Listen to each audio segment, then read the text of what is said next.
చేసినటువంటి మూక దాడి, దిగజారిపోయిన ముఖ్యమంత్రి గారి రాజకీయం, దీనికైనా ఆయన సిద్ధం అంటూ మాట్లాడుతున్నారు. మరి దీనికైనా సిద్ధం? చర్చిద్దాం. సీనియర్ జర్నలిస్ట్ దుర్గా కుమార్ గారు, జనసేన నుంచి కూసంపూడి శ్రీనివాస్ గారు, టీడీపీ నుంచి విద్యాసాగర్ గారు, అందరికీ స్వాగతం అండి. దుర్గా కుమార్ గారు, మీతో ప్రారంభిస్తాను. 3 సభలు అయ్యాయి ఇప్పటికి. సో భీమిలి వేదికగా ఒకటి, గోదావరి జిల్లాల్లో ఒకటి, రాయలసీమ వేదికగా నిన్న ఒకటి. 3 సభలు, 3 ప్రసంగాలు, ఆ తీరు, టర్న్ ఓవర్, నిన్న జరిగినటువంటి దాడి, ఆంధ్రజ్యోతి ఫోటోగ్రాఫర్ పై ఏంటి, ఎట్లా చూస్తారు ఇవన్నీ? ఇవన్నీ మీరు చెప్పారు కదమ్మా. ఇప్పుడు పాలిగాళ్ళ ఒక ప్రజాస్వామ్యం లేదు, పాలిగాళ్ల పరిపాలన అనేది ఇది 100% వాస్తవం. పాలిగాళ్ల పరిపాలన అనేది ఇవాళ కొత్తగా రాలేదమ్మా. ఆయన పదవీ ప్రమాణ స్వీకారం చేసిన 24 గంటల్లోనే ఎప్పుడైతే ప్రజావేదిక కూల్చాడో అక్కడే పాలిగాళ్ల పాలన ప్రారంభమైంది. అయితే ప్రజలు ఆయన మీద క్రేజ్, అంటే రాజశేఖర రెడ్డి గారు అబ్బాయి కాబట్టి ఈయన ఏదో మంచి పరిపాలన ఇస్తాడనే ఒక క్రేజ్తో చేసి ఎన్నుకున్నారు కాబట్టి అప్పుడు ఆ తప్పు తెలియలా. మన బిడ్డ తప్పు చేస్తే మనకు తెలియదు కదమ్మా. కానీ తర్వాత కానీ మనకు పూర్తిగా అర్థం కాడు. ఆ ముద్దుతో తెలియలేదు. కానీ ఆయన చేసిన దౌర్జన్యానికి లేకపోతే విధ్వంసానికి పరాకాష్ట ఫస్ట్ రోజే చూపించేశాడు. అది ఆయన నైజం. ఆయన కొత్తగా నేర్చుకోవాల్సిన అంశమేం కాదు, అది ఆయన రక్తంలోనే ఉంది. ఇప్పుడు అంటున్నారు కదా ఒక సైకో అని. సైకో అనేది డయాగ్నోస్ చేయడానికి చాలా రోజులు పట్టింది ప్రజలకి. ఎందుకంటే మనం ఎన్నుకున్న పాలకుడిని మనమే సైకో అంటే బాగోదేమో అని. కానీ అటువంటి తప్పని పరిస్థితి తీసుకొచ్చాడు ఆయన. అదే కొనసాగిస్తూ ప్రజల జీవితాలతో ఆడుకుంటూ ఈ వర్గం ఆ వర్గం అని లేదు, ప్రజల మీద ఇష్టానుసారంగా దాడి చేయటం, పత్రికల వాళ్ళ మీద, ఫోటోగ్రాఫర్ల మీద, మీడియా మీద ఎక్కడన్నా దాడి చేయటం ఎప్పుడు మనం చూడలేదమ్మా. నేను 79లో పత్రికా రంగంలోకి వచ్చాను. ఆ రోజుల్లో నేను పనిచేసే సంస్థ ప్రభుత్వానికి పూర్తి వ్యతిరేకమైన సంస్థ అయినప్పటికీ డిక్లేర్డ్, వాళ్ళు చెప్పి చేశారు మేము ప్రతిపక్షానికి మద్దతు ఇస్తామని. అలాంటి సమయాల్లో కూడా మాకు ఆ రాజకీయ పార్టీ నుంచి ఎప్పుడు ఏనాడు కూడా వివక్ష అనేది లేదు. ఇతర పత్రికా ప్రతినిధులకు ఏ విధమైన మర్యాద, ప్రేమ, అభిమానం ఇస్తారో మమ్మల్ని కూడా అంతే చూశారు. ఎందుకంటే మేము ఉద్యోగులమే. పత్రికా సంస్థ కానీ యాజమాన్యాలు కానీ ఒక లైన్ తీసుకున్నప్పుడు దానికి ప్రకారం చేసుకుంటూ వెళ్తారు. అయినా ప్రభుత్వానికి బాకాలు వదటానికే గనక పత్రికలు అయితే ఇంకా అసలు పత్రికలు ఎందుకు? ఇంకా ఇప్పుడు సాక్షి లాంటి పత్రిక ఉంది, అది ఆయన సొంత పత్రిక, ఆయన ఏది చేసినా పొగడక తప్పదు. కానీ మిగిలిన పత్రికలకు అట్లాంటి అవసరం లేదు కదా. ప్రజాస్వామ్యంలో ప్రభుత్వం చేసే తప్పుల్ని ప్రజల కోసం ఎత్తి చూపాల్సిన బాధ్యత పత్రికలకు ఉంది. ప్రజాస్వామ్యంలో 5th పిల్లర్ అంటారు దీన్ని. అలాంటి ప్రెస్ మీద దాడి చేయటం అంటే మొన్న ఆయన స్లీవ్స్ పైకి లాగి చూపించాడు కదమ్మా. అంటే యుద్ధమే తప్ప ప్రజాస్వామ్యంలో ఒక సరైన పరిపాలన అందరినీ. ఇప్పుడు జనరల్ గా ప్రజల పక్షాన ఈ నష్టం జరుగుతుంది, లేదా మీరు తీసుకున్న నిర్ణయం వల్ల ఇది నష్టం అని చెప్తాం అంతే. దానికి ఆయన మడతేసి కొట్టేయండి అని ఒక రెచ్చగొట్టే ధోరణిలో ప్రసంగాన్ని తీరుని ఎలా చూస్తారు? అది రెచ్చగొట్టే ధోరణి అంటే ఆయన ఒక ఫ్యాక్షన్. ఇప్పుడు మీరు అన్నారు కదా పాలిగాళ్ల కుటుంబం నుంచి వచ్చినప్పుడు పాలిగాళ్ల సంస్కారమే అబ్బుతుంది ఎవరికైనా. ఇప్పుడు పక్క రాష్ట్రంలో రేవంత్ రెడ్డి గారు అండి, ఈయనకి ఏ రాజకీయ బ్యాక్గ్రౌండ్ నుంచి రాపోయినా కూడా ఎంత పరిపక్వతతో రాజకీయాన్ని నడుపుతున్నాడు, ప్రజల శ్రేయస్సుని దృష్టిలో పెట్టుకుని ఎంత సంయమనంతో ముందుకు అడుగు వేస్తున్నాడు. ఆయన వచ్చి రాగానే ప్రజావేదికలో ఒక మీటింగ్ పెట్టి, అది చాలా అత్యున్నతమైన మీటింగ్, ఎస్పీలు ఐపీఎస్లతో సూపరింటెండెంట్ ఆఫ్ పోలీసులతో పెట్టి ఆ తిన్నింటి వాసాల లెక్క పెట్టినట్టు తెల్లారేటప్పటికి ఇది కూలగొట్టమన్నాడంటే ఎలాంటి వ్యక్తి అనుకోవాలి? తర్వాత అది పర్యావరణాన్ని కాపాడటానికి నేను చేశానని చెప్పాడు. ఓకే, అలాగే ఆమోదిద్దాం. పర్యావరణానికి కూలగొట్టిన తర్వాత శిథిలాలను క్లియర్ చేయాలి కదమ్మా. ఇవాళకి 57 నెలలు అని మీరు ఇంట్రోలో చెప్పారు. 57 నెలలు పట్టింది, వాళ్ళకి శిథిలాలు కూడా కోల్చలేకపోయాడు, అది క్లియర్ చేయలేకపోయాడు. వాటిని పరిశుభ్రం చేయాలి కదా. తర్వాత ఇంకొక పర్యావరణాన్ని దెబ్బ తీయని విధంగా ఇంకొక ప్రజావేదిక కట్టాలి కదా. వెంటనే కట్టాడా? తర్వాత పర్యావరణమే నా ప్రాణం అంటున్నాడు. వైజాగ్ లో ఏం చేశారమ్మా? రిషికొండ ఆత్మగౌరవం, ఉత్తరాంధ్రకి అది రిషికొండ అనేది. ఆ రిషికొండని అడ్డంగా తవ్వేసి కొన్ని కోట్ల క్యూబిక్ మీటర్లు తవ్వి 500 కోట్ల రూపాయలతో బిల్డింగ్ కట్టి వాళ్ళకి దానికి దిక్కు దివాణం లేదు. దేనికి కట్టారో కూడా తెలియని పరిస్థితి. నిజంగా పర్యావరణం మీద ప్రేమ ఉన్నాడైతే అలాంటి పని చేస్తాడా? అది వాళ్ళ గ్రీన్ ట్రిబ్యునల్లో వివాదంలో ఉంది. గౌరవ సుప్రీంకోర్టులో కూడా అది పబ్లిక్ ఇంట్రెస్ట్ లిటిగేషన్ నడుస్తుంది. రేపు దీని మీద ఇది ప్రభుత్వం తప్పు చేసిందంటే దాని బాధ్యులు ఎవరు వహిస్తారు? ఆ బిల్డింగ్ పగలగొట్టాల్సి వస్తుంది. తర్వాత పర్యావరణాన్ని మళ్ళీ పరిరక్షణకి దాన్ని పోడ్చగలుగుతారా రిషికొండని? చెప్పేది ఒకటి చేసేదమ్మా. ఈయన కేవలం ప్రజల శ్రేయస్సు అనేది కాదు. శర్మిల గారు చెబుతున్నారు ఆయన సొంత ప్రయోజనాలకు ఆర్థిక ప్రయోజనాలకు తప్ప ఈయన ఎందుకు పనికిరాడు? దోసుకోవటం దాచుకోవటం. సొంత చెల్లెలు ఎవరైతే అధికారంలోకి ఎక్కడానికి సహకరించిందో గత ఎన్నికల్లో ఇవాళ ఆమె వచ్చి చెబుతుంది. గతంలో వచ్చిన తల్లి వచ్చి వాళ్ళు ఆయన తరపున మాట్లాడే పరిస్థితి ఉందా? నైతికంగా ఆయన అన్ని విధాల అభివృద్ధి, ఇందాక మీరు చెప్పారు జనసముద్రం అని పోల్చాడని, వేల బస్సులు పెట్టి జనసముద్రాన్ని అభివృద్ధిని ఎలా సృష్టిస్తామమ్మా? తెల్లారేటప్పటికి అవదు కదా. ఏంటంటే బస్సులు ఆర్టీఓలను ఆర్డర్ ఇస్తే తెచ్చారు. అదే మాట్లాడదాం. టీడీపీతో కూడా మాట్లాడి నేను మీ దగ్గరికి వస్తాను. విద్యాసాగర్ గారు నమస్తే అండి, బ్రేక్ఫాస్ట్ న్యూస్ కి స్వాగతం. ఎక్కడన్నా ఒక సభ జరిగినప్పుడు లేదా ఇక పాలనకి సంబంధించి మళ్ళీ ఇంకొకసారి మ్యాండేట్ ఇవ్వాలని కోరుకుంటున్నప్పుడు అభివృద్ధి చెప్పాలి, లేకపోతే తాను చేసింది చెప్పుకోవాలి, ప్రోగ్రెస్ రిపోర్ట్ చెప్పుకోవాలి, ఇన్ని ఉద్యోగాలు ఇచ్చా, ఇన్ని కంపెనీలు తెచ్చా. ఇవి కాకుండా మీ పార్టీ గుర్తులపై ఆయన సెటైరికల్ కామెంట్స్ కానీ, లేకపోతే జనాన్ని చూపించి ఇదిగో నాకు ఇంత అండుండని చెప్పడం, మీడియాపై ఆంధ్రజ్యోతి ఫోటోగ్రాఫర్ పై దాడి అన్ని ఎట్లా చూస్తారు ఆ ప్రసంగంలో ఆ ధోరణి? గుడ్ మార్నింగ్ అండి, మీకు అట్లాగే ప్యానలిస్ట్ కూడా నమస్కారం. మొదటిగా ఆంధ్రజ్యోతి ఫోటోగ్రాఫర్ మీద జరిగినటువంటి దాడిని తీవ్రంగా ఖండిస్తూ తెలుగుదేశం పార్టీ నుంచి నా వ్యక్తిగతంగా పూర్తి స్థాయి మద్దతు ఫోటోగ్రాఫర్ కి ఇచ్చి తను తొందరగా కోలుకోవాలని కోరుకుంటున్నాను. రెండో విషయం, నిన్న జరిగిన రాప్తాడులో జరిగినటువంటి మీటింగ్ ఏదైతే ఉందో ఆ మీటింగ్ లో అంటే ఇంతవరకు మీరు పత్రంలో చెప్పిన దాంట్లో కానీ లేదంటే పెద్దలు మాట్లాడిన దాంట్లో కానీ కొద్దిగా మిస్ అయింది ఏంటంటే, అసలు ఆ విమర్శించడం లేదు బటన్ నొక్కాను అని ఒక ఆస్పెక్ట్ అయితే, డైరెక్ట్ గా ఒక ముఖ్యమంత్రి వాలంటీర్లు మీరు ఓట్లు అడగండి, this is the biggest statement ఆ మీటింగ్ లో. వాలంటీర్ ఇంటి దగ్గరికి వెళ్ళి వృద్ధులకు అవాతాతలకు చెప్పండి, ప్రభుత్వం తిరిగి రాకపోతే పెన్షన్లు మీకు రద్దు అయిపోతాయి, కాబట్టి బటన్ నొక్కుడు ఉండదు అని వాలంటీర్లు డైరెక్ట్ గా సభా వేదిక మీద నుంచే ఆయన చెప్పిన మాట వాస్తవం. ఈ విషయము మనం తీవ్రంగా పరిగణించాల్సిన అంశం ఇది. ఎందుకంటే ఎలక్షన్ కమిషన్ ఆఫ్ ఇండియాకు వాలంటీర్ల ద్వారా ఎలక్షన్స్ చేపించాలని చెప్పి విఫల ప్రయత్నం చేసి విఫలమైనటువంటి వైసీపీ ప్రభుత్వము ఈ రోజు డైరెక్ట్ గా జగన్మోహన్ రెడ్డి గారే వాలంటీర్లను మీరు నేరుగా వెళ్లి ఓటర్లు బెదిరించండి అని డైరెక్ట్ ఒక ముఖ్యమంత్రి హోదాలో ఒక ముఖ్యమంత్రి సభ అధ్యక్షతలో జరిగినటువంటి ఒక మీటింగ్ లో ముఖ్యమంత్రి చెప్పినటువంటి మాటలు. ఇది 100% violation of the election code of conduct. రేపొద్దున ఈ స్టేట్మెంట్ మీద ఖచ్చితంగా ఎలక్షన్ కమిషన్ ఆఫ్ కండక్ట్ దీనికి ఒక కంప్లైంట్ 100% తెలుగుదేశం పార్టీ చేస్తుంది. ఎందుకంటే గతంలో విజయసాయి రెడ్డి చేశారు, తర్వాత ఈ మధ్యనే ఆంధ్రజ్యోతిలో ఒక ఆర్టికల్ వచ్చింది. దాని సారాంశం ఏంటంటే వాలంటీర్లు టెంపరీగా విత్డ్రా చేసి వాళ్ళను ఈ విధుల నుంచి తప్పించి ఒక 2-3 నెలలు ప్రైవేట్ గా జీతాలు ఇచ్చి వాళ్ళు ఎలక్షన్ అయిన తర్వాత మళ్ళీ తిరిగి వాళ్ళని తీసుకునేటట్టు బ్యాక్గ్రౌండ్ లో వీళ్ళు వైసీపీకి ఓట్లు బయట చేయడానికి 2-3 నెలలు వాళ్ళు ఫ్రీ చేయడం అన్నది ఒక ఆర్టికల్ వచ్చింది. మరి అది కొనసాగింపుగా జగన్మోహన్ రెడ్డి గారు ఈ స్టేట్మెంట్ ఇచ్చారా, లేదా అఫీషియల్ స్టేటస్ లోనే మీరు వెళ్ళి వాళ్ళు బెదిరించమని? ఇవాళేంటి మొన్నటి జరిగినటువంటి సభలో కూడా ఆయన మీరే నా సైన్యం, మీరు వెళ్ళండి, మీకు డబ్బులు ఇస్తున్నాను, ప్రైజ్లు ఇస్తున్నాను, రత్న విత్న వజ్ర అని చెప్పారు కదా. ఇవాళ నిన్న హైలైట్ కాదు, దాని కొనసాగింపు నిన్నది. దాని చేస్తూ ఇక ఆయన ప్రజలను చూపించి నా పక్షాన ఉన్నారంటే టీడీపీ జనసేనని గట్టిగా కౌంటర్ చేశారు. మేమే అయి ఉండొచ్చు, కానీ ఒక ముఖ్యమంత్రి స్థాయి వ్యక్తి ఆ రకంగా మాట్లాడడం అనేది ఖచ్చితంగా కోడ్ ఆఫ్ కండక్ట్ కు అగైనిస్ట్ వస్తుంది. వాళ్లను విధుల నుంచి కాదు కదా, కనీసం వాళ్ళు ఆ దరిదాపుల్లో కూడా ఉండడానికి వీలు లేకుండా చేయాల్సిన బాధ్యత ఎలక్షన్ కమిషన్ మీద రేపు పొద్దున ఉంటుంది. ఇది రెండో పాయింట్. అయితే మూడో పాయింట్, మీరు ఇందాక జగన్ ప్రతిపక్షాల మీద సింబల్స్ మీదనో వాటి మీద మాట్లాడినారు. మనం అంతకంటే ఆయన దగ్గర ఏం ఆశిస్తాం చంద్రిక గారు? ఆ వ్యక్తిత్వం ఉన్నటువంటి వ్యక్తి దగ్గర ఇంతకంటే భావజాలము, ఇంతకంటే భాష పరిజ్ఞానము, వ్యవహారము, లేకపోతే పాలన పద్ధతి, ఇవన్నీ ఎట్లా ఆశిస్తాం? ఆ వ్యక్తిత్వం అంతే.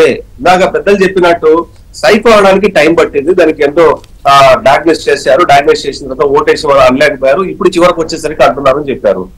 ఇప్పుడు కాదు, ఎలక్షన్స్ జరగమునిపై తెలుగుదేశం పార్టీ నాయకులు కానీ తెలుగుదేశం పార్టీ కానీ చాలా మంది చెప్పారు రాజధాని ఉండదు అన్నారు. ఉండదని చెప్పేది అయిపోయింది. ఇవన్నీ స్కీములు కట్ చేస్తారు, తెలుగుదేశం దాదాపు 200-300 స్కీములు కట్ చేస్తామని చెప్పాము. అన్ని కట్ చేశారు, నవరంధ్రాలు మాత్రం పెట్టి మిగతా అవన్నీ కూడా ఎత్తేస్తారని చెప్పాము. అవే చేశారు. సో ఈ రోజు కూడా అంతకంటే ఏమి ఎక్కువ ఆలోచి అతని దగ్గర నుంచి ఏమి మనం ఎక్స్పెక్ట్ చేస్తాం? చేయడానికి ఏమీ లేదు. ఆయన విధ్వంస పాలన. ఇప్పుడు తెలుగుదేశం పార్టీ సైకిల్ బయట ఉండాలి, నీది గ్లాసు షింక్ లో ఉండాలి. అయ్యా ప్రజలు నిన్ను ఒక మంచి ఖైతాన్ ఫ్యానో లేకపోతే క్రాంప్టన్ ఫ్యానో లేకపోతే ఉషా ఫ్యానో అనుకున్నారు. కానీ నువ్వు ఈ రకమైనటువంటి కంపెనీలో తయారైనటువంటి మ్యానుఫ్యాక్చరింగ్ గుర్తు ఉన్నటువంటి ఫ్యాన్ కాదు ఇది. నువ్వు ఎక్కడో హైదరాబాద్ లో మనకి ఇది ఎర్రగడ్డలో చిన్న చిన్న స్మాల్ ఇండస్ట్రీస్ ఉంటాయి, లోకల్ గా మ్యానుఫ్యాక్చర్ అయినటువంటి ఫ్యాన్ ఇది. అది 3 నెలలు పని చేస్తే 4వ నెలలు మొత్తం కాయలు కలిపి దేనికి పనికిరాకుండా పోతుంది. అటువంటి ఫ్యాన్ ను చూపించి నువ్వు అక్కడ తయారైన ఫ్యాన్ తీసుకొని వచ్చి నేను ఖైతాన్ ఫ్యాను, నేను ఉషా ఫ్యాను, లేకపోతే క్రాంప్టన్ ఫ్యాను, లేకపోతే గ్రీవెన్స్, లేకపోతే హ్యావెల్స్ ఫ్యాన్ నువ్వు చెప్పుకున్నావు. కాదు నువ్వు ఆ ఎర్రగడ్డలు తయారైన ఫ్యాన్ అని చెప్పి ప్రజలు లేట్ గా అయితే అర్థమైంది. కాబట్టి అసలు ఫ్యాన్ ఆల్రెడీ ఆగిపోవడం మానేసింది. నువ్వు నీ డూప్లికేట్ ఫ్యాన్ అని చెప్పి అర్థమైంది. నీ ఫ్యాన్ పై గూగుల్ ఆడడానికి అలంకారం కోసమే తప్ప అవసరమైతే నీ నుంచి వేధింపబడిన వాళ్ళు లేకపోతే ఈ చేత బాధింపబడిన వాళ్ళు దాన్ని ఊరేసుకొని చచ్చిపోవడం తప్ప ఆ ఫ్యాన్ దేనికి ఎవరికి ఎప్పుడు ఎటువంటి పరిస్థితులు ఉపయోగపడే పరిస్థితే ఉండదు. కాబట్టి నువ్వు సైకిల్ తప్పులు పట్టడమో లేకపోతే గ్లాస్ తప్పులు పట్టడమో నీకు అర్హత కూడా లేదు. నువ్వు ఓటేస్తే మీరు నష్టపోతారు. దాంతో పాటు ఇంకో మాట అన్నారు ఏంటంటే ఒక్కసారికి వచ్చిన దానికి ఇంత చేశాను, 2 సార్లు 3 సార్లు 4 సార్లు వస్తే ఇంకెంత చేస్తాను, మీరు ఆలోచించుకొని ఓటేయండి అన్నారు. ఒక్కసారికే ఈ రాష్ట్రం అధోగతి పాలైపోయి ఇక్కడ మిడిల్ ఈస్ట్ స్టేట్లు అంటే మీకు దేశాలు తెలుసు, మీకు కొట్టుకు తెచ్చే దేశాలన్నీ కూడా ఆ స్థాయికి తీసుకొచ్చావు. రెండోసారి నువ్వు వచ్చావంటే ఈ రాష్ట్రంలో ప్రజలు ఎవరు బతకడానికి అవకాశం ఉండదు. ప్రజలు ఈ రాష్ట్రం నుంచి బయటికి వెళ్ళిపోవాల్సి ఉంటది, దిక్కు చెడు బతుకోవాల్సి ఉంటది. ఇటువంటి పరిస్థితి తీసుకొస్తావు. ఒక్కసారికి నువ్వు భరించలేకున్నారా రాష్ట్ర ప్రజలు, నువ్వు 2వ సారి 3వ సారి 4వ సారి వస్తాను అదేమి స్టేట్మెంట్ అది? నువ్వు ఎట్లా ఊహిస్తావు అసలు? నువ్వు ఎట్లా వస్తావు అనుకుంటావు అసలు? 3000 బస్సులు నిన్న తిరుపతిలో భక్తులు, తిరుమలకు వచ్చేటువంటి భక్తులు నరకం చూశారండి.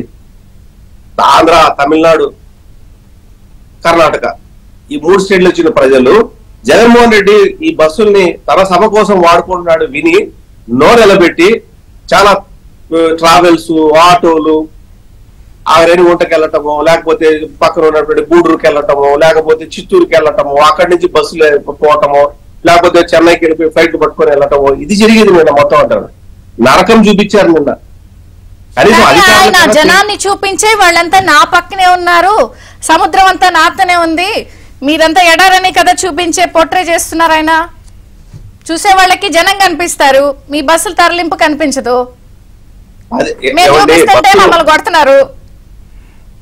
బస్సులు కనిపించలేదు కాదు, బస్సులు లేవు, ఏ కారణం చేత సభకి వెళ్ళాయన్న విషయం ప్రజలు నిన్న బస్సులు ఎక్కడికి చేత లిఫ్ట్ చేశారో ఆ ఊర్లో ఉన్నటువంటి ప్రజలు లేదు, ఆ ఊరికి పని మీద వచ్చేటువంటి ప్రజలు లాంటి తిరుపతి లాంటి దర్శనానికి వచ్చేటువంటి ప్రజలకి మొత్తం కేకరించి మహాన్ ఉమేశారు అధికారులని, ప్రభుత్వాన్ని. ఆయన గొప్పగా ఆడు చెప్పుకోవచ్చు, రాప్తాడు చెప్పుకోవచ్చు. ఈ డబ్బు ఎవరిది? ఎన్ని 100 కోట్లు అయింది? ఈ డబ్బు ప్రభుత్వం చెల్లిస్తుందా? సిద్ధమైన కార్యక్రమం ప్రభుత్వందా లేకపోతే ప్రైవేట్దా? ప్రైవేట్ అయితే వైసీపీ పార్టీ డబ్బు దానికి చెల్లిస్తుందా? చెల్లించకపోతే ఆ డబ్బు ఎవరు చెల్లిస్తారు? ప్రభుత్వానికి ఆ కార్యక్రమానికి బస్సులు తీసుకుంటే ఆ ప్రభుత్వానికి ఉన్నటువంటి అధికారం ఏంటి? అదేమన్నా సంక్షేమ కార్యక్రమాలు ప్రారంభోత్సవాలా లేకపోతే ఇంకేమైనా స్కీములు ప్రారంభోత్సవాల కార్యక్రమం కాదు. ప్యూర్ గా ఒక పొలిటికల్ పార్టీకి సంబంధించినటువంటి క్యాంపెయినింగ్ కార్యక్రమం. దీనికి ఆర్టీసీ అధికారులు సమాధానం చెప్పాలి. రేపు పొద్దున తెలుగుదేశం పార్టీ అధికారంలోకి వచ్చిన మరుక్షణం దీని మీద ఖచ్చితంగా ఈ రోజు బస్సులు ఇచ్చేటువంటి అధికారులు దాని మీద ప్రశ్నించడం జరుగుతుంది. ఏ ప్రాతిపదిక మీద బస్సులు ఇచ్చారన్నది. కాబట్టి రేపు పొద్దున మళ్ళీ ఇంకొక స్టేట్ లో అధికారులు ఇదే సిద్ధం సభలు కూడా జరుగుతాయి కదా, ఆ పంపించే అధికారులు కూడా ఇబ్బంది పడతారు.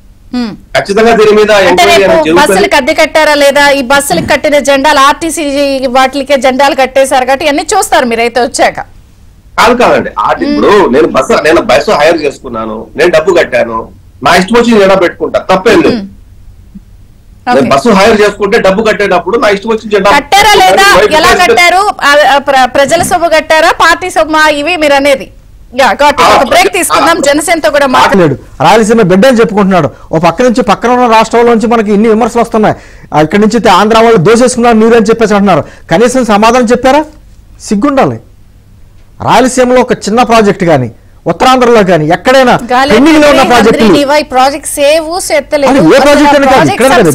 ఉన్న సభలో మాట్లాడలేదు. అదే అంటారు గాలేరు నగరి, హంద్రెడ్ ఇవై సెకండ్ ఫేజ్ లో కానీ, లేకపోతే ఉత్తరాంధ్రలో ఉన్నటువంటి ప్రాజెక్టులు కానీ, పోలవరం విషయం కానీ, ఏదైనా ఒక్క నీటి ప్రాజెక్ట్ కట్టాడైనా సిగ్గుండాలి. నేను అంటుంది ఇన్ని రకాలుగా సిగ్గుదులేసి మాట్లాడుతా ఇటువంటి దౌర్జన్యాలే చేస్తాం, దోపిడీలే చేస్తాం, మీరు మళ్ళీ ఓట్లేయడానికి రండి సిద్ధం అంటే సిగ్గుండాలి. దేనికి సిద్ధం? మీరు ఇంటికి వెళ్ళిపోతానికి సిద్ధం. ఈ రోజున రాష్ట్రంలో ప్రజలందరూ డిసైడ్ అయ్యారు, ఈ రాష్ట్రం బాగుండాలంటే, ఈ దుర్మార్గమైన పాలన వదలాలంటే ఓటు అనే బటన్ నొక్కి పంపడానికి సిద్ధంగా ఉండాలి. ఎందుకంటే ఆర్థిక నాయకులు ఎప్పుడు జైల్లో ఉండాలండి, ప్రజలు బయట ఉండాలి, మంచి పరిపాలన చేసే వాళ్ళు బయట ఉండాలి. ఈ రోజున ప్రతిపక్ష పార్టీలు చేసేటువంటి వ్యాఖ్యలు లేకపోతే విమర్శలు, ఆ విమర్శలు సద్విమర్శలా లేకపోతే వ్యక్తిగత విమర్శలు చేస్తున్నారా అనేది లేకుండా కేవలం ప్రతిపక్ష నాయకుల మీద వ్యక్తిగత విమర్శలు చేస్తూ దాడులు చేయడానికి సిగ్గుండాలి. కనీసం ఈయన అధికారంలో రావడానికి, ఇందాక పెద్దలు చెప్పారు, ఈయన అధికారంలో రావడానికి ఎన్నో వేల కిలోమీటర్ల ప్రయాణం చేసినటువంటి చెల్లిని కూడా ఈ రోజున వారి సొంత కార్యకర్తలతో దారుణంగా ఈ రోజు అంత దారుణమైన మాటలతోటి అంత హింసించడానికి సిగ్గుండాలిగా. అంటే ఇన్ని సిగ్గుదులేసిన పనులు ఈయన చేసుకుంటా వచ్చి పైగా తరలించి ప్రజలను, సామాన్య ప్రజలందరినీ ఇక్కడ ఇబ్బంది పెట్టి ఓ పక్కన కర్ఫ్యూ వాతావరణం సృష్టించి పర్యావరణానికి మచ్చ తెచ్చేలాగా చెట్లందరినీ కూల్చేసి సిగ్గుండాలి. కనీసం రోడ్లే లేదు కదా సరే 3 గుంతలు కూడా పోల్చలేకపోయాడు. ఈయన 3 రాజధానులు కడతాడట. సిగ్గుండాలి. ఏ పని చేశాడని కనీసం నేను మళ్ళీ నాకు ఓటు వేయండి అని అడగడానికి అర్హత ఉందా? ఎస్, 99 అంటే 99% ఈ దౌర్జన్యాలు, దోపిడీలు, అక్రమాలు, అన్యాయాలు, లేకపోతే మానభంగాలు, రేపులు ఇవే ఉన్నాయి. ఈయన హయాంలో జరిగినవన్నీ ఇవే, ఈ నవరత్నాలే చేసినవి. కనీసం ఒక్క మంచి కార్యక్రమం చేశాడని ఏదైనా ఉందా? సిగ్గుండాలిగా. ఇంతమంది ఎక్కడైనా ఒక ముఖ్యమంత్రి మా ఊరికి వస్తున్నాడు అంటే గతంలోని సంతోషించేవారు. మా ఊళ్ళో కొత్తగా రోడ్లు వేస్తారో, అన్ని క్లీన్ చేస్తారో, శుభ్రంగా ఉంచుతారు, ముఖ్యమంత్రి గారు వస్తున్నారని. ఈయన వస్తున్నారంటే ఒక కర్ఫ్యూ వాతావరణం, పరదాల మాటలు దాటుకుని భయం భయంగా సీఎం ఈ దేశంలో ఎవరైనా ఉన్నాడా? సిగ్గుండాలి. పక్కన్న రాష్ట్రంలో ఉన్నటువంటి ముఖ్యమంత్రులు బయటకు వచ్చి నా పాలన ఎలా ఉంది చెప్పండి అని చెప్పేసి ఆర్టీసీ లాంటి బస్సులు లాంటి ప్రయాణం చేసి అడుగుతున్నారు. వస్తున్నారు, కనీసం బయటికి ఇలా ప్రశ్నిస్తున్నారు. టీడీపీలో ప్రశ్నిస్తుంది కదా. మీ జనసేన అధినేత పవన్ కళ్యాణ్ గారి మీద ఇప్పుడు వాలంటీర్లకు సంబంధించి కేసు నమోదైంది. మార్చి 25న హాజరు కావాలి అని, జూన్ 9న వారాహి యాత్రలో మీరు మాట్లాడారని, ప్రతిష్ట అదేంటి గవర్నమెంట్ ప్రతిష్టకి భంగం కలిగిందని, అంటే ఒక రకంగా మడతాయండి అని చెప్తూనే వాళ్ళందరినీ మీ మీద కుసిగొలుపుతున్నారు కదా. ఇదేలని కాదు, గతంలోనూ కూడా అనేక సందర్భాల్లో ప్రతిపక్ష పార్టీల మీద, మీడియా మీద, ఎవరి మీదైనా ఎవరు గొంతెత్తితే వాళ్ళ మీద కష్ట తెచ్చుకోవడానికి వీళ్ళు ఎప్పుడు ప్రయత్నాలు చేస్తూనే ఉన్నారు. గతంలో పవన్ కళ్యాణ్ గారు వైజాగ్ వెళ్తే ఆయన లాడ్జ్ నుంచి బయటికి రావడానికి కూడా లేకుండా అక్కడ నానా కార్యక్రమాలు చేశారు, కానీ ఆపలేకపోయారు కొంతవరకే. ఎందుకంటే ఇది ప్రజాస్వామ్య దేశం. విజయేంద్ర గారు, నేను నిరంకుశంగా పాలిస్తాను, నేను రారాజుని, నేను శాశ్వతంగా ఉంటాను, ఈ భ్రమల్లో ఉంటారు చూసారా, ఆ భ్రమలన్నీ కూడా తొలగించేస్తారు. మన రాజ్యాంగం బ్రహ్మాండమైనటువంటి ఓటు హక్కుని ఇచ్చింది, బ్రహ్మాస్త్రం ఇచ్చింది, ఖచ్చితంగా ఓటుతో సమాధానం చెప్తారు. కానీ నేను అంటుంది ఈయన ఏదో విడిపాయలో ఈయన సొంత ఆస్తులు అమ్మేసి ప్రజలకు ఇస్తున్నట్టు, నా సొమ్ము నేను ఇచ్చాను అంటే ఆయన ఏదో ఇచ్చుకునేలాగా, ప్రజలందరూ బెచ్చగాళ్ళలాగా ఆయన చెప్పుకోవడానికి సిగ్గుండాలిగా. కానీ మీరు ఇలా అంటుంటే మీరు వస్తే ఆ పథకాలు ఆగిపోతాయని ఒక సైకలాజికల్ గేమ్ ఆయన ప్రెజెంట్ చేస్తున్నారు. ఎక్కడా కూడా ఏ ప్రభుత్వం అయినా కూడా గత ప్రభుత్వంలో చేసినటువంటి, చూడండి ఇగో వెళ్ళండి చెప్పండి వాళ్ళు వస్తే ఆగిపోతాయి, మీరు కాసేపు ఆపకుండా కాదు సైకాలజీ, అక్కడ ఆయన సైకాలజీతో ఆడుతున్నారు. అదే అందుకనే కాసేపు ఆపకుండా ఉండాలంటాను. ఏ ప్రభుత్వం అయినా ఇక్కడ సూత్రం ఉందండి, పాలనలో కానీ వైద్యంలో కానీ చేత కాకపోతే నూనె మూసి కూర్చోవాలి తప్ప నాశనం చేయకూడదు. అలాగే గత ప్రభుత్వాలు, గతంలో వైఎస్ రాజశేఖర రెడ్డి గారు కూడా అంతకుముందు చంద్రబాబు గారి పాలన చేసినటువంటి కార్యక్రమాలను ఆపలేదు. ఆయన కొత్తగా సంక్షేమ పథకాలను పెట్టారు కానీ పాతకాల పథకాలను కొనసాగించాడు. ఈయన ఎలా కాదు, ఇందా పెద్దలు చెప్పినట్టు ఆ ప్రజావేదిక కూల్చివేత కాడించి అన్ని కార్యక్రమాలు చేసుకుంటూ వెళ్తున్నాడు. ఎక్కడా కూడా ప్రజలకు సంబంధించి ఈయన చెప్పుకుంటున్నాడు కదా సంక్షేమ పథకాలని. ఈయన ఇచ్చిన సంక్షేమ పథకాలతోటి ఎక్కడైనా ఒక సామాన్యుడు వాడి కాళ్ళ మీద వాడు నిలబడే స్థితి వచ్చిందా? ప్రతి నెల కూడా మళ్ళీ ఏ పథకం వస్తుందో అని ఆలోచించుకోవడానికి ఎదురు చూసేటువంటి పరిస్థితులు నెలకొన్నాయి. అంటే సంక్షోభంలో ఉన్నట్టు. ఈ సంక్షేమం వల్ల రాష్ట్రం సంక్షోభంలో పడింది తప్ప దానికి బాగుపడింది ఏదేముంది? దాదాపు 12 లక్షల కోట్లు అప్పులు చేసి దాంట్లో 2.5 లక్షల కోట్లు 3 లక్షల కోట్లు సంక్షేమ పథకానికి ఇచ్చారంటే మిగతా సొమ్ము అంతా ఏమైపోయింది? సిగ్గుండాలి చెప్పుకోవడానికి. కనీసం నేను ఓట్లు అడగను, మద్య నిషేధం చేస్తే తప్ప మళ్ళీ వచ్చి ఎన్నికలకు ఓట్లు అడగను అన్నాడు. మళ్ళీ అదే మద్యపానం మీద డబ్బులు తీసుకొచ్చి ప్రజలను హింసిస్తున్నాడు. సిగ్గుండాలి. నేను అంటుంది ఇన్ని సిగ్గుమాలిన పనులు చేసి కూడా నేను సిద్ధం మళ్ళీ ఎన్నికలకని చెప్పుకోవడానికి సిగ్గుండాలిగా. అంటే సిగ్గుకే సిగ్గు వచ్చే విధంగా ఇటు పనిచేసేటువంటి సిగ్గుమాలిన పనులకి ప్రజలు కూడా సిగ్గుపడుతున్నారు. ఇటువంటి వ్యక్తిగా మేము ఓటేసింది, ఏదో రాజన్న బిడ్డ అన్నాడు. అదే టీడీపీ జనసేన పొత్తుడు అంటే ఆయన మైండ్ సెట్ ఏంటి, ఎలా చూడాలి, ప్రజలకి ఏం చెప్పాలనుకుంటున్నారు? ఇప్పుడు అన్నారు రాసేవాళ్ళకన్నా బుద్ధి ఉండాలని వారు అంటున్నారు. కానీ అదే రాసి అదే చెప్పి అదే చూపించి ఇప్పుడు కొత్తగా కొంచెం ఎలక్షన్ దగ్గరికి వచ్చేసరికి పంచ్ డైలాగులు పెంచారు. ఏంటిదంతా? ఆయన మైండ్ సెట్ ఏంటి ముఖ్యమంత్రి గారిది? ఆయన ఒక్కసారి అని వీరు చెప్పినట్టు, శ్రీనివాసరావు చెప్పినట్టు రోడ్ల మీదకి వచ్చి అభ్యర్థి ఇచ్చేటప్పటికి జనం ఆయన పరిపాలన ఇప్పుడు చూడలేదు కదండి. కాబట్టి ఒకసారి మార్పు చూద్దాం.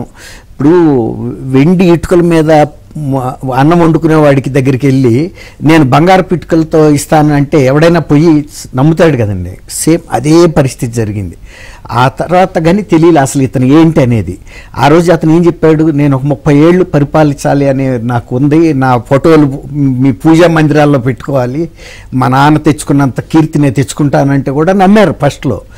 కానీ ఇతను ఆలోచన విధానం అసలు రాజశేఖర రెడ్డి గారి ఆలోచన విధానానికి ఎక్కడా పోలిక లేదండి. DNA difference. ఇప్పుడు అంటున్నారు కదా షర్మిల్ గారు రాజశేఖర రెడ్డి కూతురే కాదని, వాళ్ళ సొంత సోషల్ మీడియా వాళ్ళు అంటుంటే కూడా ఈయన మౌనంగా ఉన్నాడు.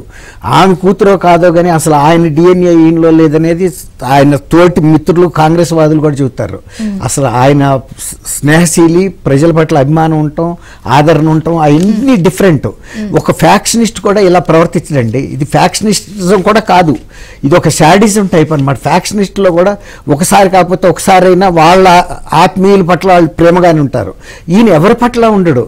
ఎంత దగ్గర వ్యక్తి అయినా స్నేహితుడైనా అతన్ని అనుమానిస్తానే ఉంటాడు అనుక్షణం. తను కూడా నమ్ముతాడా లేదా అని కూడా నాకు అనుమానం ఉంది. అటువంటి వ్యక్తిత్వం నేను ఇంతవరకు రాజకీయ నాయకుల్లో కానీ చీఫ్ మినిస్టర్లు అయిన వ్యక్తుల్లో కానీ మనం చూడలేదు. అస్సాంలో కూడా ఏజీపీకి ఒక అతను కుమార్ అని ఆ రోజుల్లో చీఫ్ మినిస్టర్ స్టూడెంట్ లీడర్గా ఉండొచ్చాడు. ఆయన కూడా ఒక జాతీయ స్థాయిలో ప్రముఖ పాత్ర వహించి ఒక పాజిటివ్ చీఫ్ మినిస్టర్గా పేరు తెచ్చుకున్నాడు. కానీ మరి ఇట్లాంటి నెగిటివ్ పేరు తెచ్చుకున్న వ్యక్తిని అసలు ఇంతవరకు మన రాజకీయ చరిత్రలో కూడా చూడలేదు. ఆయన ఏమనుకుంటున్నాడంటే ప్రజల్ని నేను ఒకసారి అడిగితే ఇచ్చారు కాబట్టి ఇప్పుడు జనాన్ని చూపించి కూడా అంతా నా వైపే ఉన్నారని చూపిస్తున్నారు, ప్రయత్నం చేస్తాడండి. ఇప్పుడు అందుకే ఇప్పుడు ఇన్ని రకాల బస్సులు, ఎన్ని రకాల. ఇంకో చెప్పమంటారా, ఇతను సిద్ధం సభలు ఎక్కడ పెడితే అక్కడ ఏదన్నా ఒక జిల్లా ఎఫెక్ట్ అవుతుందండి, కానీ పక్కనుండ 2-3 జిల్లాలు కూడా ఎఫెక్ట్ అవుతుంది. అంటే పీల్ చేస్తున్నాయి బస్సుల్ని అన్నిటినీ తీసుకొచ్చేసి ఇక్కడ కేంద్రీకృతం చేస్తున్నారు. దాని మూలన పబ్లిక్ ట్రాన్స్పోర్ట్ మీద డిపెండ్ అయ్యే పేదలు, ఆయన ఎవరైతే చెబుతాడో నా పేదలు, నా ఎస్సీ, నా ఎస్టీ అంటాడు కదండి, వాళ్ళు బస్ స్టాండ్లో పోటలు వెయిట్ చేస్తారు. ఇవో వస్తుంది, బస్సు వస్తుందేమో అని ఆశ రావు. కానీ అట్లాంటి ఎడారిలో కూర్చుని మనం వర్షం కోసం ఎదురు చూసినట్టుగా ఉంది ఆ పరిస్థితి. ఎంత అవస్థలు పడుతున్నారంటే తిట్టుకోవటం అండి, శాపనార్థాలు పెడుతున్నారు. కానీ వీళ్ళకి తెలియట్లా, వీళ్ళకి ఇక్కడ హెలికాప్టర్లో వస్తున్నారు, దిగుతున్నారు, వెళ్ళిపోతున్నారు. దీనికోసం ఈ జనసముద్రాన్ని సృష్టించడానికి ఎంతమంది అధికారులు తమ అధికారాలను దుర్వినియోగం చేశారు, లేకపోతే ప్రజల ఆస్తి, ఇప్పుడు స్కూల్స్ లేకపోతే టెంపుల్స్, ఇంకేమైనా NGOs ఆర్గనైజేషన్ ఉన్న బస్సులు, ఓల్డేజ్ హోమ్స్, ఇలాంటి బస్సులు కూడా వదలటం లేదండి. వాళ్ళు అంబులెన్స్, సపోజ్ ఓల్డేజ్ హోమ్ వాళ్ళు కూడా వాళ్ళ ట్రాన్స్పోర్ట్ పెట్టుకుంటారు, ఎప్పుడన్నా వీళ్ళకి ఆరోగ్యం బాగోపోతే తీసుకెళ్దామని. అట్లాంటి వాటిని కూడా తీసుకెళ్ళిపోతున్నారని 10 మందిని తీసుకెళ్ళేదైనా సరే పంపించేసి ఆ ముందు ఆ జనసముద్రాన్ని కనుక ఆయన చూపిస్తే ఈయనకు ఒక తృప్తి అనమాట. నా పరిపాలన ఇంత బాగా ఉందని రేపు చూపించుకోవటానికని. ఇతర రాష్ట్రాల నుంచి కూడా తరలిస్తున్నారంటే జనాల్ని, ఇక ఏ స్థాయిలో ఆయన మానసిక పరిస్థితి ఉందో మీరు ఆలోచించుకోండి. అట్లాని పేదలకి నేను ఏదన్నా ఒక మంచి కార్యక్రమం చేశాను, ఇదిగో నేను ఫలానా నా బ్రాండ్ ఉందనేది చెప్పగలిగిన స్థితిలో అసలు టీడీపీకి అటువంటి ఒక పథకం ఉందా అని ఆయన ప్రశ్నిస్తున్నారు. అవునండి. ఇప్పుడు ఒక సింపుల్ అండి, మళ్ళీ అక్కడికే వస్తా. ప్రజావేదిక అనేది చంద్రబాబు నాయుడు గారు కట్టారు, ఈయన కట్టారండి, కూల్చాడు. మళ్ళీ నువ్వు కట్టావా? ఇంకెక్కడన్నా కూడా కట్టావా ఇట్లాంటి వేదికలు? ఆయన కట్టిన ఇళ్లని 4 ఏళ్ల పాటు పాడుపెట్టి వాటికి మళ్ళీ రంగులు మార్చి నేను స్వయంగా వెళ్ళానండి వీటికి, హౌసింగ్ కాలనీస్కి. వాటిలో చెట్లు మొలిసిపోయి బూజులు పట్టిపోయి నిర్మాణం అంతా కూడా దెబ్బతిన్న పరిస్థితుల్లో మళ్ళీ వాళ్ళు బెనిఫిషరీస్కి ఇచ్చారండి. ఆయన కట్టిన ఇళ్ళు కాకపోతే వీళ్ళు కట్టిన ఇళ్ళు ఏమైనా ఇచ్చారండి? చంద్రబాబు గారు కూడా అన్నారు కదా, ప్రజావేదిక శిథిలాలు కూడా నేను కనపడాలని, నేను మానసికంగా బాధపడాలి. అది సైకో పని కాకపోతే ఇంకెవరన్నా పని ఉంటుందండి? ఎక్కడైనా సరే కూలగొట్టగానే తీసేస్తారు ఎవరమైనా. మళ్ళీ అక్కడే ఇంకోటి కొత్త నిర్మాణం కూడా చేయాలి కదా. ఇప్పుడు ఆ లోపాలను సరిదిద్ది, అది కాకుండా ప్రజల మీద దాడులు చేయటం అనేది కూడా ఈ ప్రభుత్వంలోనే చూసామండి. తర్వాత ఎన్నికలు, ఇప్పుడు అంతకుముందు మున్సిపల్ ఎలక్షన్స్ జరిగినాయి, లోకల్ బాడీస్ ఎలక్షన్ జరిగినాయి. లోకల్ బాడీస్ ఎలక్షన్లో డబ్బులుండాళ్లే పోటీ చేస్తారండి, అన్ని వర్గాల వాళ్ళు చేస్తారు, ప్రజాభిమానం కలిగిన ఎవరైనా చేస్తారు. వాళ్ళని పోలీస్ స్టేషన్కి పిలిపించి బెదిరించడం అనేది ఇంతవరకు నా 45 ఏళ్ల కెరీర్లో ఎప్పుడు కూడా చూడలేదండి. అసలు పోలీసులకి ప్రమేయమే ఉండేది కాదు.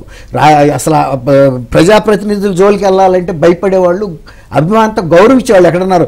వాళ్ళు మోటార్ సైకిల్ మీద పోలీస్ ఆఫీసర్స్ వెళ్తున్నారు. నా అంటే ఇప్పుడు మనం గతంలో చూసాము, వాళ్ళకి హక్కులు ఉండవా అని అప్పుడు గౌతమ్ సవాంగ్ గారు అన్నట్టు మీరు ఇంకా 43 ఏళ్ల క్రిందట విషయాలు చెప్తున్నారు. ఇప్పుడు ఇక్కడ ప్రతిపక్షాలు కాదు, వీళ్ళకి హక్కులు ఉండవా అని అడిగారు. ఎవరు? పోలీస్ అధికారులకు లేని హక్కులు ఏంటంటే గౌతమ్ సవాంగ్ కన్నా ఒక ఎస్ఐకి ఎక్కువ అధికారాలు ఉంటాయి. గౌతమ్ సవాంగ్ లాఠీ తీసుకుని కొట్టలేడు. ఒక ఎస్ఐ బుల్లెట్ మీద వెళ్తా అడ్డం వచ్చిన వాళ్ళల్లా కొట్టినా కూడా ఊళ్ళో ఎవడు అడగడు. ఎందుకంటే ఎస్ఐకి ఇన్హెరెంట్ ప్రజల్లో కూడా ఎస్ఐ అంటే కొడతానికే ఉండాడనే ఒక ఫీలింగ్ వచ్చేసింది. అట్లాంటప్పుడు వాళ్ళకి ఎందుకు అధికారాలు ఉండవు? ఖచ్చితంగా ఉంటాయి. విద్యాసాగర్ గారు, ఒకటి నిన్న పదే ఒక విషయం మాట్లాడారు, మీరు వస్తే పథకాలు ఆగిపోతాయన్న యాంగిల్ని చెప్తూనే 99% మేనిఫెస్టో హామీలు అమలు చేశాను అని చెప్తూనే మీకంటూ ఒక bench mark or land mark పథకం ఏమన్నా ఉందా నాలాగా అని ఛాలెంజ్ చేస్తున్నారు. ఇంకా మీరు వస్తే ఏదో జరిగిపోతుందని బూచి చూపిస్తున్నారు ఆ జనానికి. నిన్న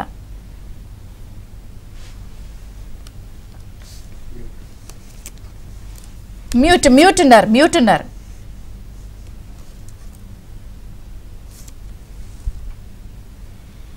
మాకు బ్రాండ్ ఉందండి, ఇక్కడ కాదు, ఈయన దగ్గర ఈయన మాట్లాడే మాట కాదు, ప్రపంచం మొత్తం బ్రాండ్ ఉంది.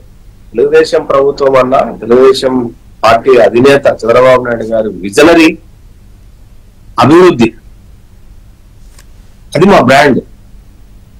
నీ బ్రాండ్ ఎవరికి చెప్పాల్సిన అవసరం. ఇంతవరకు అందరూ మనందరూ మాట్లాడుకుంటాము, ప్రజలందరూ మాట్లాడుకుంటాం. మా బ్రాండ్ అభివృద్ధి, అడ్మినిస్ట్రేషన్, గుడ్ గవర్నెన్స్, ఇది మా బ్రాండ్. ఇది నీ బటన్ నొక్కుడు బ్రాండ్ కాదు. ఆంధ్రప్రదేశ్, యునైటెడ్ ఆంధ్రప్రదేశ్ లో జరిగిన అభివృద్ధి ఒకసారి తీసుకుంటే మీరు వేరే రాష్ట్రాల్లో ఆ సంవత్సరాల్లో జరిగిన అభివృద్ధిని కంపేర్ చేస్తే అసలు అన్కంపేరబుల్. అది మా బ్రాండ్. కాబట్టి బ్రాండ్ గురించి జగన్ బాబు మీరు మాట్లాడుతుంటే, ఎంత తక్కువ మాట్లాడితే అంత మంచిది. మీ బ్రాండ్ ఏందో, మీ మైండ్ సెట్ ఏందో రాష్ట్ర ప్రజలకు ఆల్రెడీ తెలిసిపోయింది. కొత్తగా మీరు ఎంత డప్పు కొట్టుకున్నా, ఎంత బాకాలు మోగినా మీ బ్రాండ్ ఏంటో ఆల్రెడీ తెలిసిపోయింది. ఒక్క నోటిఫైడ్ బ్రాండ్ ను కూడా ఆంధ్రప్రదేశ్ లో లిక్కర్ ని అమ్మలేని తమరు ఒక బ్రాండ్ గురించి మాట్లాడడం అనేది చాలా దారుణంగా ఉంటది. కాబట్టి మీరు ఎంత బ్రాండ్ గురించి మాట్లాడితే అంత మంచిది. అదే జాకీ బ్రాండ్ ను అనంతపురం నుంచి ఎక్కడ కొట్టేశారు ఎందుకు అని చంద్రబాబు నాయుడు గారు నిన్న ప్రశ్న వేశారు. అట్లాగే కియా యాక్సిలరీస్ యూనిట్స్ అంతా మొత్తం తమిళనాడుకి ఎందుకు తరలిపోయాయంటే దానికి జవాబు చెప్పి, ఆ సభలో జవాబు చెప్పే పరిస్థితి లేదు. లేకపోతే ఆ నియోజకవర్గంలో ఎంపీ ఉన్నటువంటి మహాధనకారుడు, ప్రపంచ స్థాయిలో ఒక పార్లమెంటేరియన్ ఎవరూ చేయలేనటువంటి పనిని, ఎవరు చూడకూడనటువంటి ఒక పనిని మీ ఎంపీ ఒక మహానుభావుడు ప్రపంచానికి చూపించాడు. దాని గురించి మాట్లాడితే దాని గురించి మాట్లాడే దిక్కే లేదు. దాని గురించి మళ్ళీ మాట్లాడితే ఎదురుదాడి, మార్ఫింగ్లు అంటారు, ఇదంటారు, అదంటారు, ఆ ఫోటో స్టాండిటీ అంటారు, అమెరికా అంటారు, లండన్ అంటారు, ఫోరెన్సిక్స్ ల్యాబ్ అంటారు, ఎదురుదాడి. సిగ్గు ఎక్కువ లేకుండా ప్రజల మధ్యలో తిరుగుతున్నాడు ఆయన. అది వేరే విషయం. మీరు బ్రాండ్ గురించి ఎంత తక్కువ మాట్లాడితే అంత మంచిది. మీరు బ్రాండ్ గురించి ఎక్స్పోజర్ చేసుకోవడం అన్నది మీకే తలవంపులు, మీకే నష్టం తప్ప మాకు వచ్చిన నష్టమే లేదు. చంద్రబాబు నాయుడు అంటేనే అభివృద్ధి, బ్రాండ్ అంబాసిడర్ కు ఈ ప్రపంచ దేశాలు గుర్తించినటువంటి మహోన్నతమైనటువంటి వ్యక్తి ఆయన. ఆయనతో నీకు పోటీ ఎక్కడా? ఆయన విజన్ తో నీకు పోటీ ఎక్కడా? ఆయన మనస్తత్వానికి నీ మనస్తానికి పోటీ ఎక్కడా? నీదొక feudalism mentality, single chair mentality నీది రాయలసీమలో. బహుశా కోస్తా వాళ్లకు దీని మీద పెద్దగా విని ఉంటారేమో తప్ప చూసి ఉండరు. మేము ప్రత్యక్షంగా చూసేవాళ్ళం. Feudalistic mentality, single chair system. నువ్వు చైర్లో కూర్చుంటే అందరూ చేతులు కట్టుకొని నిలబడాలి. నువ్వు చెప్పింది శాసనం, చెప్పకపోతే నీ ఇంటి ముందు చెప్పులు వేసుకోవడం కూడా నడవడానికి నిన్ను నడవలేవు. అదే బిహేవియర్, అదే ఫ్యూడలిస్టిక్ మెంటాలిటీని నువ్వు రాష్ట్రం మొత్తం ఇంప్లిమెంట్ చేస్తున్నావు నీ ఎమ్మెల్యే ద్వారా, నీ పాలెగాళ్ళ ద్వారా. వాళ్ళు చెప్పిందే వేదం, వాళ్ళు చెప్పిందే శాసనం. ఒక్కొక్క ఎమ్మెల్యే ఎంత తక్కువ లేదన్నా అంటే అందరూ కాదు, ఒక 85-90% right persons in wrong party అన్నట్టు కొంతమంది మంచోళ్ళు కూడా ఆ పార్టీలో ఉన్నారు. అందరినీ విమర్శించడం తగదు. 90% ఆఫ్ ది ఎమ్మెల్యేస్, నాయకులు ఎవరండి 15,000 కోట్లు 2,000 కోట్ల రూపాయల కంటే తక్కువ సంపాదించిన వాళ్ళు? ఎవరి ఆస్తి తక్కువ ఉంది?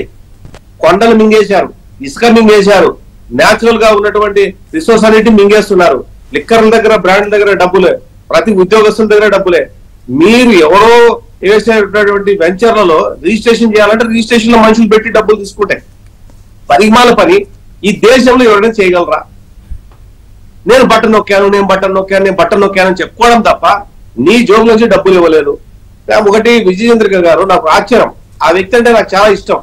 ఆయన స్వయం ప్రకటన మేధావి కూడా కాదు, నిజంగానే మేధావి, నేను దాన్ని కాదన్నాను.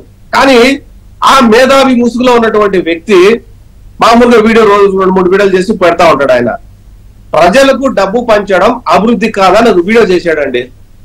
ప్రజలకు డబ్బు పంచడం అనేది అభివృద్ధి ఎట్లా అవుతుందో, ఏ థియరిటికల్ గా ఉందో అది, ఏ ఫైనాన్షియల్ గా ఎవరు చెప్పారని నాకు అర్థం కాదు. అభివృద్ధి అంటే ప్రపంచ దేశాలంతా ఒకవైపు, ఈ భారతదేశంలో మిగతా రాష్ట్రాలంతా ఒక రకమైన డబ్బులు ఇచ్చి ఫ్యాన్ కింద రిలాక్స్ అవ్వమని చెప్పారు నిన్న మిమ్మల్ని బయట వేయమని. నేను డబ్బులు ఇస్తున్నా చల్లగా ఫ్యాన్ కింద కూర్చోండి అని చెప్పారు. ఏంటి మీరు? నేను అభివృద్ధి గురించి చెప్తున్నా. నేను అంటే ఆయన అలా చెప్పారు, డబ్బులు ఇస్తున్నాను చక్కగా కూర్చోండి అని. అదే చెప్తున్నాను. అభివృద్ధి అంటే ఏంటి? మానవ వనరులని పని చేయకుండా, బయటికి రాకుండా చేయటమా? వాళ్ళ థియరీ ఏంటంటే, నేను డబ్బు ఇస్తున్నా కదా, డబ్బు తిరిగి మళ్ళీ మల్టిపుల్ అవుతుంది కదా, దానివల్ల ట్యాక్సెస్ వస్తాయి కదా, రాష్ట్రం బాగుపడుతుంది కదా. ఈ థియరీ అండి. ఎకనామికల్ థియరీలో నాకు తెలిసి నేను ఎవరి దగ్గర వినలా. అభివృద్ధిలో వచ్చే డబ్బును రొటేషన్ అయితే, మార్కెట్ లో రొటేషన్ అయితే, ఆ డబ్బుతో వచ్చేటువంటి ట్యాక్సెస్ తోటి రాష్ట్ర అభివృద్ధితో, దేశ సమగ్ర అభివృద్ధితో జరుగుతుందంటే అందరూ నమ్ముతారు తప్ప, ఫ్రీగా ఇంట్లో కూర్చోండి, నేను డబ్బులు ఇస్తాను, దాన్ని రొటేషన్ చేయండి అంటే మానవ వనరులు ఈ రాష్ట్రంలో ఉపయోగపడదు. ఇంకా మనుషులు పనిచేసే అవసరం లేదు. ఇంకా మనుషులు పని చేయకుండా డబ్బు వస్తుంది రొటేషన్ ద్వారా అభివృద్ధి అంటే ఆ వ్యక్తి. ఏపీలో అంతే. ఇప్పుడు మీరు ఏం చేస్తారు? మీరు వస్తే అవి ఆగిపోతాయి అనేది కూడా చెప్తున్నారు, చెప్పమంటున్నారు. ఆయన వాలంటీర్లతో డైరెక్ట్ గా చెప్పమని చెప్పి పబ్లిక్ మీటింగ్ లో చెప్పారు. ఎటువంటి పరిస్థితుల్లో విలువైనటువంటి ప్రవేశపెట్టినటువంటి ఏది ఆయన ప్రవేశపెట్టినట్టు కాదు, నేను ప్రవేశపెట్టినట్టు. ఆయనేమి వృద్ధాప్య పింఛన్లు ఆయనేమి చేసినది కాదు. వృద్ధాప్య పింఛన్లు 40 ఏళ్ళ నుంచి ఉన్నాయి, 40 ఏళ్ళ నుంచి. రెండోది, ఈయన ఇళ్లు కట్టారు, 14 లక్షల ఇండ్లు పెండింగ్ ఉన్నాయి, పెద్దలు దాకా చెప్పారు, చెట్లు మలిసిపోయి అన్నారు. ఆ దౌర్భాగ్యులకి ఆ కట్టిన ఇళ్లు ఒక రకంగా ఉపయోగపడ్డాయి. ఏ రకంగా అంటే, కరోనా టైంలో క్వారంటైన్ లో హాస్పిటల్ స్థలాలు లేకపోతే అదే బిల్డింగ్ లో క్వారంటైన్ సెంటర్లు పెట్టారు. కనీసం అప్పటికైనా అదే ఉపయోగపడుతున్నాయి కదా, ఇంతమంది ప్రజల ప్రాణాలు రక్షిస్తున్నాయి కదా, మేము వీటి ఎందుకు యూటిలైజేషన్ చేసుకోవట్లేదు అనే బుద్ధి జ్ఞానం. అంటే మీరు అర్థం చేసుకోండి, 14 లక్షల ఇండ్లను అట్లా పక్కన పెట్టి ఇదేం చెప్పారంటే 32 లక్షల ఇండ్లు నేను ఇచ్చేసాను అంటున్నాడు. ఇండ్లు ఎక్కడున్నాయంటే ఆయన ఇచ్చిన ఇండ్లు భూమి మీద లేవు. మేము కట్టినటువంటి మా ప్రభుత్వంలో కట్టినటువంటి 14 లక్షల ఇల్లు ఎక్కడ ఉన్నాయంటే కళ్ళ ముందు ఉన్నాయి. అంటే ఎంత మాయా చూస్తారులేండి, ప్రజలు కూడా అంత కళ్ళ గంతలు కట్టితే కట్టించుకునేంత పరిస్థితి ఎంత మాయా ప్రపంచాన్ని జనాన్ని చూసి అది ఓట్ బ్యాంక్ అని చెప్పలేము. కోసంపూడి శ్రీనివాస్ గారు కంక్లూడింగ్. ఒకటండి, మాట్లాడితే ఆయన బ్రాండ్ లేదా లేకపోతే ఆయన మార్క్ లేదా అంటే ఇన్ని రకాలుగా ఆయన మార్క్ చూపించాడు. ఆయన ఎవరైనా రాజధాని లేని రాష్ట్రానికి 5 సంవత్సరాలు పరిపాలిస్తాడా? అది బ్రాండ్ కాదా? పచ్చడిగా అయినటువంటి ఋషికొండ బోరుగుంట్లో కొట్టేశాడు, అది బ్రాండ్ కాదా? 3 రాజధానులు అని చెప్పేసి 3 మొక్కలు ఆటాడాడు, అది బ్రాండ్ కాదా? ఇప్పుడు అదే అంటాడు, ఇన్ని రకాల బ్రాండ్లు ఉన్నాయి కదా, ఆయన మార్క్ అంటూ చూపించుకుంటూ వస్తున్నాడు. ఆయన ఎంటుంది ఈ అలా కాదు, ఎక్కడైనా సరే ఏ రాష్ట్రంలో అయినా సరే ఓ పక్కన సంపద సృష్టించి దాని ద్వారా సంక్షేమ పథకాలు ఇస్తారు అంతే తప్ప ప్రజలు ఇచ్చినటువంటి ట్యాక్స్ డబ్బులతో తిరిగి ప్రజలకు ఇవ్వడానికి ఎంత ప్రభుత్వాలు ఎందుకు, ఇంత రాజకీయం ఎందుకు, అవసరం ఉంది? ఏదో థర్డ్ పార్టీ లాంటి మీలాంటి వరకు ఎవరికైనా ఇస్తే కన్సల్టెన్సీకి వాళ్ళే కలెక్ట్ చేస్తారు, వాళ్ళే పనిచేస్తారు. అదే కదా వీళ్ళు ఇచ్చినటువంటి డబ్బులు ఏమన్నా ఒక బడుగు బలహీన వర్గం వల్ల కళ మీద నిలబెట్టినయా? లేదు కదా. మాట్లాడితే ఏమంటాడంటే నా ఎస్సీ నా ఎస్టీ బీసీ అని చెప్పేసి ఒక విధంగా కులాల మధ్య మతాల మధ్య ప్రాంతాల మధ్య చిచ్చు పెట్టి అదే రకంగా ఓట్ బ్యాంక్ కన్సాలిడేట్ చేసి మరోసారి అధికారులు రావడానికి ప్రయత్నం చేస్తున్నాడు. కానీ దళితులు ఆలోచించరా అండి? దళితుల మీద ఎస్సీ ఎస్టీ ప్రభుత్వం అని ఎస్టీ ఎస్టీ కేసు పెట్టినటువంటి ప్రభుత్వం ఏదైనా ఉందా? అది కూడా బ్రాండే. అదే సందర్భంలో దళితుల్ని హత్య చేసిన వ్యక్తులు పక్కన కూర్చోబెట్టుకున్నాడు, అది కూడా ఒక మార్కే. ఇన్ని రకాలైనటువంటి రికార్డ్స్ ఉన్నటువంటి ముఖ్యమంత్రి ఎవరున్నారంటే ఈయనే. ఏమంటారు చూసారా, అంటే చంద్రముఖిగా మారిన జగన్మోహిని ఈయన జగన్మోహన్ రెడ్డి గారు. అంటే ముందేమో ఒకలా ఉన్నాడు, ఎన్నికలకు ముందేమో ముద్దులు పెట్టుకున్నాడు, రకరకాలుగా చేసి ప్రజల్లో తిరిగిన వ్యక్తి ఎన్నికల తర్వాత పరదాలు పెట్టుకుని భయంగా మారుతున్నాడంటే చంద్రముఖి జగన్మోహన్ లా మారినట్టు కదా. ఎందుకు భయపడుతున్నాడు? ఏముందో ఏం చేసాడని భయపడుతున్నాడు. అని మరి సింగిల్ సింహం అంటాడు, తాడేపల్లిలో తొడలు కడతాడు, ఢిల్లీ చెప్పమో ఢిల్లీ లేని తప్ప కాళ్ళ మీద పాకుతాడు మోకాళ్ళ మీద. ఇవన్నీ తెలిసింది కదా, ప్రజలు కూడా ఆలోచిస్తున్నారు, అదే దళితులు ఆలోచిస్తున్నారు. మాట్లాడితే సామాజిక న్యాయం అంటాడు. ఎక్కడ జరిగిందంటే రాయలసీమలో 1 కోటిన్నర జనాభా ఉన్నటువంటి రాయలసీమలో ఒక్క బలిజి కూడా దొరకలేదు ఈయనకి ఓటు సీట్ ఇవ్వడానికి. ఏ సామాజిక వర్గాలకు ఇచ్చాడు? ఆయన సామాజిక వర్గాలకి మన ప్లేట్లో మన బిర్యానీ అన్నట్టుగా పథకాలన్నీ కూడా డబ్బులు వచ్చే పథకాలన్నీ కూడా వాళ్ళకే.